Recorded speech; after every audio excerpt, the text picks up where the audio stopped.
Assalamualaikum. My name is Dor Amalina Syahira binti Nasharizan. My number matric is A23A124.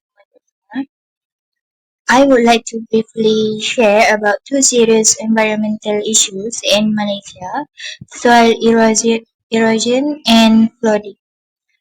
These these problems are becoming more common due to human activities like forestation, agriculture on steep slopes, and rapid urban development.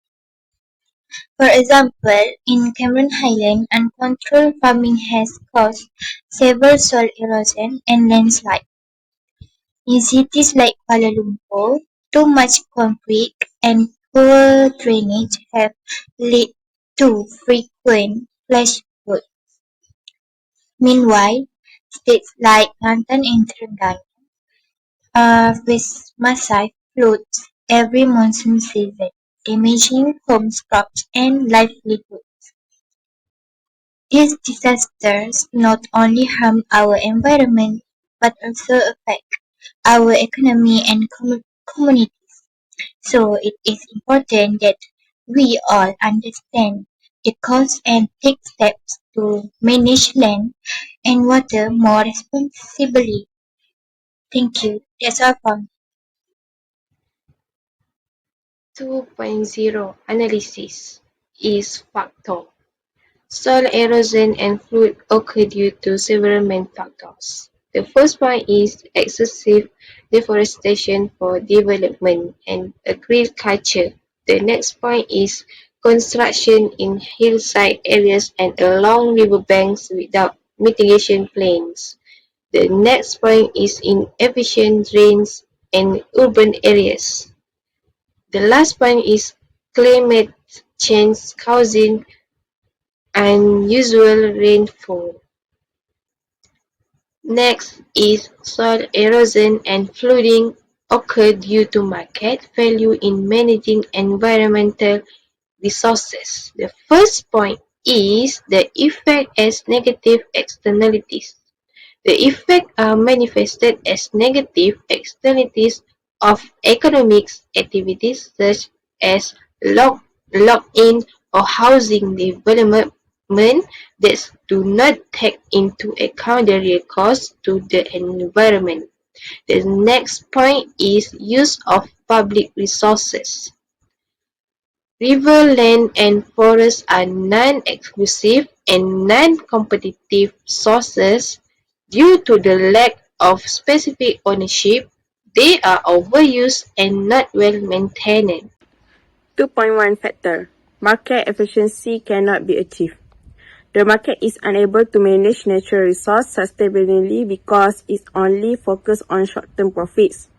This leads to inefficiency in resource use and environmental destruction that have long-term effects.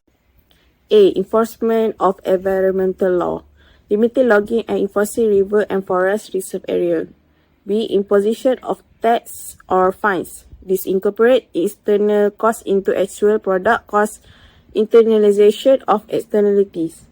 C. Subsidy and incentive. Subsidy of farmer using soil conservation techniques. D. Education and awareness. Public awareness campaign on the importance of environmental care. 2.2 Impact. The first point is society and economy. When forests are cleared, the top layer of soil washes away.